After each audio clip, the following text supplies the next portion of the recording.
Listen to why it's never ordinary at Bet365. Gambling problem? Call 1-800-GAMBLER. 21 plus only. Must be physically located in Ohio. T&Cs apply. In-app only. This episode is brought to you by Progressive Insurance. Whether you love true crime or comedy, celebrity interviews or news, you call the shots on what's in your podcast queue. And guess what? Now you can call them on your auto insurance too with the Name Your Price tool from Progressive. It works just the way it sounds. You tell Progressive how much you want to pay for car insurance, and they'll show you coverage options that fit your budget. Get your quote today at Progressive.com to join the over 28 million drivers who trust Progressive. Progressive Casualty Insurance Company and Affiliates. Price and coverage match limited by state law. I'm caught up in the game. My attention is on every play and every whistle. But what I'm missing is a signal coming from my kidneys. That signal isn't like a ref's whistle. It's more of a silent SOS, which could be warning me of an increased risk for events like heart attack or stroke. And a way I can catch that signal? A simple urine test called UACR. If you have type 2 diabetes or high blood pressure, talk to your doctor about the UACR test. Detect the SOS. Visit detectthesos.com to learn more.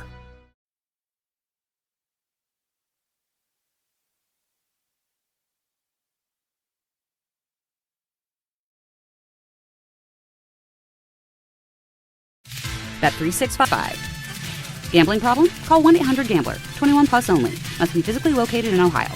T&Cs apply. This episode is brought to you by Progressive Insurance. Whether you love true crime or comedy, celebrity interviews or news, you call the shots on what's in your podcast queue. And guess what? Now you can call them on your auto insurance too with the Name Your Price tool from Progressive.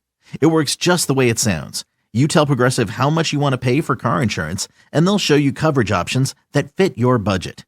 Get your quote today at Progressive.com to join the over 28 million drivers who trust Progressive. Progressive Casualty Insurance Company and Affiliates. Price and coverage match limited by state law. Ah, DSW, birthplace of the humble brag. Here, the shoes are so good, no one would ever know how little you paid. If you didn't go telling everyone, that is. And with never-ending options for every style, mood, and occasion, all at really great prices, we'll definitely give you something to brag about. So go ahead, stock up on fresh sneakers from your favorite brands, or try those boots you always secretly knew you could pull off. Find the shoes that get you at prices that get your budget at DSW stores or at DSW.com. Let us surprise you.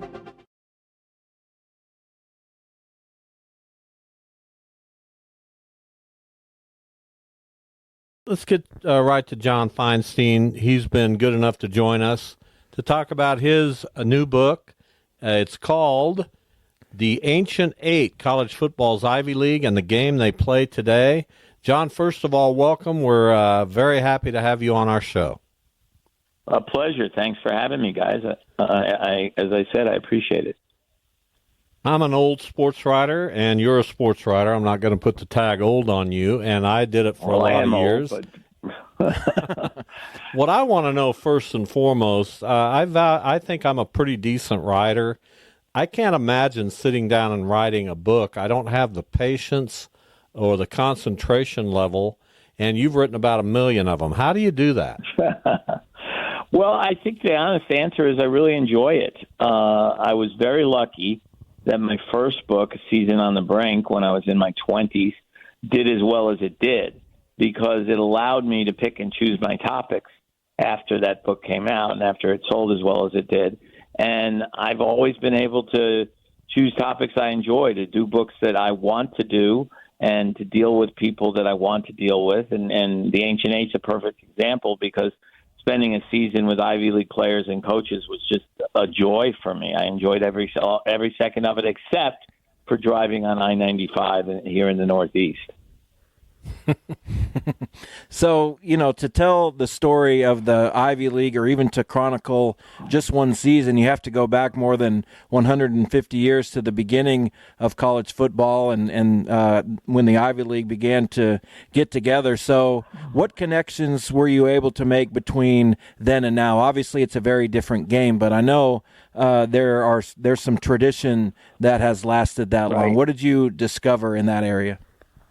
Well, first of all, as you know, Princeton played in the first college football game against Rutgers and lost 6-4 because back then the game was more like rugby than the football that we know today. And Princeton, on their helmets, they still wear 1869. So they want people to know they were part of that history.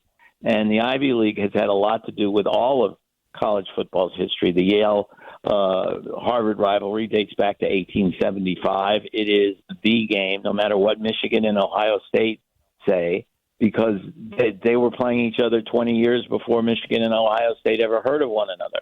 And Princeton-Cornell is a great rivalry. Throughout the league, you have rivalries that date back more than 100 years. And I should say, before I say but, years ago, the Ivy League teams won national championships all the time. When I walked into Harvard Stadium for the first time doing this book, there were 8 national championship banners. But the last one was in 1919, and no, I did not cover those teams. But the point being, back then they were national powers. Then the presidents in 1954 made a conscious decision as college football got more and more out of control, although nothing back then compares to what we have going on now, that they wanted to play football. They wanted it to be competitive, but they didn't want to sell their souls in the name of winning games. They didn't want to let guys in who were football players who shouldn't be going to an Ivy League school academically. They didn't want to spend millions of dollars on facilities and on recruiting and things like that. So they formed the Ivy League. The title of the book comes from that, the Ancient Eight, because there will never be an Ancient Nine or an Ancient Seven or an Ancient 12. We will always know the 8 teams playing in the Ivy League now and 100 years from now. It'll be the same 8 teams. And they, as I said, they made the decision to not compete for national championships and to compete with one another most of the time. They only play 10 games a year, and 7 of them are conference games. They play 10 games in 10 weeks, no postseason, which I disagree with, because the Ivy League teams in every other sport are allowed to play postseason, but the presidents won't let the football champion play in postseason. And I would make the case that they would be very competitive on the FCS level if they were allowed to compete in the tournament, which they're not. But there's so much history, tradition, legacy in the Ivy League, and yet the players who play the game today are very good players. There's usually between 12 and 15 of them in the NFL every season, and the competition is so fierce. I mean, I spent last year on the sidelines at every game I went to, and you can feel the emotion from the kids because most of them aren't going to play professional football. They're going to go to law school or med school or go to Wall Street. I hope they won't be sports writers. No offense, Bob.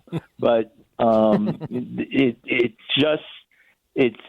so emotional because they love football, but they also know they're in college to get a degree and graduate. Well, there's not a lot of Ivy Leaguers who go into sports writing, so I'm not too concerned, but we'll see. John Feinstein joining us. His new book is out, The Ancient Eight, College Football's Ivy League and the Game They Play Today.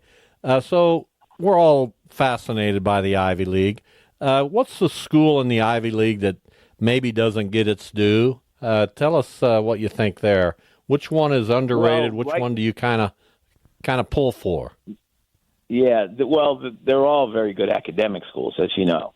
But yes, in the last 18 months, the school that's been a unique story and a sad story is Dartmouth, because a year ago March, Buddy Tevens, who graduated from Dartmouth, was an all-Ivy quarterback and was a very good hockey player on a team that went to the Frozen Four in 1979. He had coached them for the second time round since 2005 and had turned them around from 0-10 to 7 Ivy League titles. And Buddy was also important because he was the first college coach who said, we can't allow all these head injuries to occur. We have to do something about CTE. And he called off hitting in practice. And Dartmouth scientists actually came up with a machine that you could put on the field, and it would show the players how to tackle properly. And many schools are using that now because it's so valuable in terms of the safety of the players. But Buddy was on vacation. I had already spoken to him about doing this book. And he was very, like all 8 coaches, he was very excited about it and was all for the project. And 2 weeks after I had that conversation with him, he was riding his bicycle home from dinner in Florida with his wife on vacation, and he was hit by a truck. And he barely survived the accident, lived for 6 months, but eventually died from all those injuries the week before Dartmouth's home opener last season. And I was in the locker room that day, and the talk that Sammy McCorkle, who was then the acting coach, gave to his players still gives me chills just to think about, because he was so firm about what Buddy would have wanted from the players and how proud he already was of the players and how they had handled his injury and losing another player, Josh Ballera, starting offensive lineman, to cancer. Josh died the day before Buddy's accident. So they'd been through so much. They won the game that day, and they went on to tie for the Ivy League title last year with Yale and Harvard, after being Big Six before Buddy died. And this year they're tied for first. And I don't know if you've ever been to Dartmouth, guys. I had never been before last year, but it is a spectacularly beautiful place. It does get cold in the winter, but it's almost – the other Ivy League schools refer to the people at Dartmouth, players, coaches, teachers, whomever, as being part of a cult in a good way, because they all love it up there so much that once you get up there, and it takes a while, but once you get up there, you never want to leave. Wow. So, who you mentioned that these teams were vying for national championships, and who in that era or longer than an era, it stretched out for a little while, who were some of the central Ivy League football figures of those times? And was there one who maybe even rose above the rest as kind of the central figure? Well, one of the last ones who was a contender for the Heisman Trophy, two of the last ones I'll give you, Cosmo Iacovazzi, who played out of the single-wing offense at Princeton in 1962. The team went undefeated, and there were two prominent players signed by the New York Jets that year, Joe Namath and Cosmo Iacovazzi. So that's certainly being a part of history there. And then in 1971, you guys might remember this, Ed Marinaro finished second in the Heisman Trophy voting while at Cornell, and probably should have won, and went on and played for the Minnesota Vikings for 10 years. And then afterwards, you might remember, went on to be a very, very successful actor on Hill Street Blues. And his son, Eddie, who's a wide receiver, is at Cornell right now. He's in his senior year. Wow, that is amazing. Talking with John Feinstein, whose new book is out about the Ivy League and its football programs. I want to backtrack to you mentioned Season on the Brink, and talk about hitting the ground running with your first book. Of course, the story about Bob Knight and Indiana basketball. First of all, what made you jump into that fire at such a young age? And then secondly, how did you feel when Bob Knight passed away? Well, I was very sad. I mean, he had a sad death because he had dementia. And the last couple of years of his life, he really didn't know where he was. I don't know if you ever saw tape of his when he finally returned to Assembly Hall in Bloomington almost 20 years after he'd been fired. And you could tell just looking at him on television that he wasn't well. So it made me sad that he died the way he did. And I've always said, Bob and I had our battles after Season on the Brink came out, but we eventually patched things up. But I've always said that I will be forever grateful to him because the access he gave me to do that book allowed the book to become the bestseller that it did. And the reason I, quote unquote, jumped in, to use your term, is, I'm like any writer. I wanted to write a book. And I had asked Dean Smith about a similar project a few years before. I had a great relationship with Coach Smith. And he said to me, John, I wouldn't let my mother in the locker room. And my answer to that was, but you don't curse, Bob. Why wouldn't you let, Dean, why wouldn't you let your mother in the locker room? Bob did curse. But I developed a relationship with him, covering his Olympic team in '84. And I wrote a long piece on him during their terrible season in '84-'85. And he called me to thank me for it because he thought I was fair to him. This was right after he threw the chair, and invited me to a dinner at the Final Four that he always had with his coaches and friends. This is when the Final Four was played in the afternoon on Saturdays. And I thought to myself, he's inviting me into into his inner sanctum. What if I could do that for a year and write a book? And I asked Bob about it at that dinner, after the dinner that night. Mike Krzyzewski was in the room because he and Bob were doing a clinic together the next day, and they were planning it. And then I made the proposal to Bob to try to find a publisher to do the book. And when we walked out of the room, Mike looked, as soon as the door closed, Mike looked at me and said, "Are you out of your blanking mind?" And I said, What are you talking about? And he said, "You're volunteering to spend a season with him? You're crazy." And I said, "Well, you played for him for 4 years. You coached for him." And he said, "Yeah, I needed to go to college. You went to college. I needed a job. You have a job. You're out of your mind." He wasn't wrong, but I'm glad I didn't listen to him. 5 publishers turned the book down, and finally a 6th one, Macmillan, offered me an advance of $17,500 to do the book, and I did it. And 50 books later, here I am. So Great story. Real quick, John, I'm curious because I think the first book of yours that I read was a while ago. It's crazy. But it was the Army-Navy book, which was obviously fantastic. I'm just curious how your experience kind of with that book and around those people compared to your experience around Ivy League people, because those obviously are organizations that aren't first known for football. Were there similarities in those communities?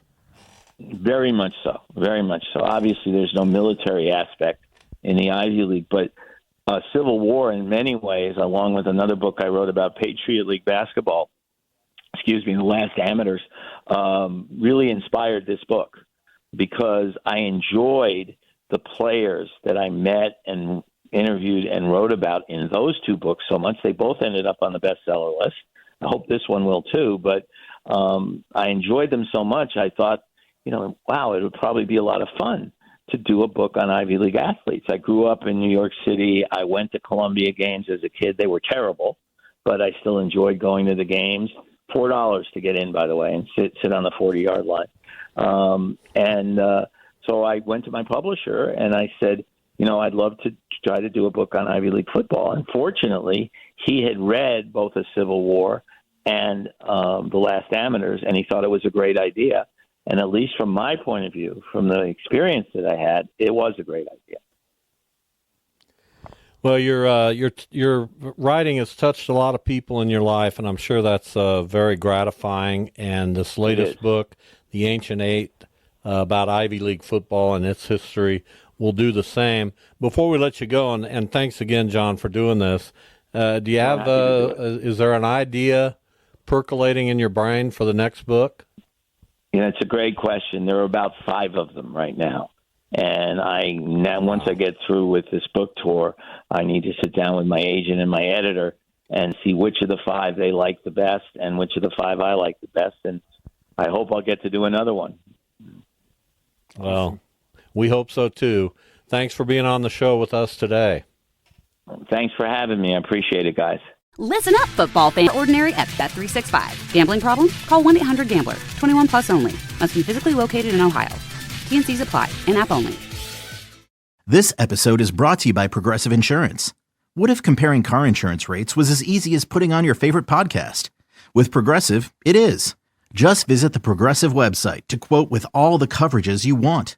You'll see Progressive's direct rate, then their tool will provide options from other companies so you can compare. All you need to do is choose the rate and coverage you like. Quote today at Progressive.com to join the over 28 million drivers who trust Progressive. Progressive Casualty Insurance Company and Affiliates. Comparison rates not available in all states or situations. Prices vary based on how you buy. I'm caught up in the game. My attention is on every play and every whistle. But what I'm missing is a signal coming from my kidneys. That signal isn't like a ref's whistle. It's more of a silent SOS, which could be warning me of an increased risk for events like heart attack or stroke. And a way I can catch that signal? A simple urine test called UACR. If you have type 2 diabetes or high blood pressure, talk to your doctor about the UACR test. Detect the SOS. Visit detectthesos.com to learn more.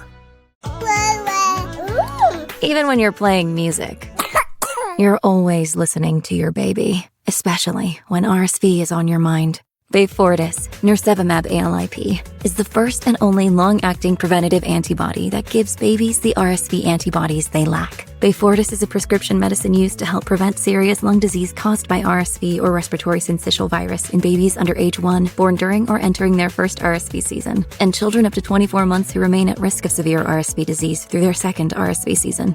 Your baby shouldn't receive Beyfortus if they have a history of serious allergic reactions to Beyfortus, nirsevimab ALIP, or any of its ingredients. Tell your baby's doctor about any medicines they're taking and all their medical conditions, including bleeding or bruising problems. Serious allergic reactions have happened. Get medical help right away if your child has any of the following signs or symptoms of a serious allergic reaction, such as swelling of the face, mouth, or tongue, difficulty swallowing or breathing, unresponsiveness, bluish color of skin, lips, or under fingernails, muscle weakness, severe rash, hives, or itching. Most common side effects include rash and pain, swelling, or hardness at their injection site. Individual results may vary. Ask your baby's doctor about Beyfortus. Visit Beyfortus.com or call 1-855-BEYFORTUS. The McDonald's Snack Wrap is back. You brought it back. Ranch Snack Wrap. Spicy Snack Wrap. You broke the internet for a snack. Snack Wrap is back. Ba-da-ba-ba-ba.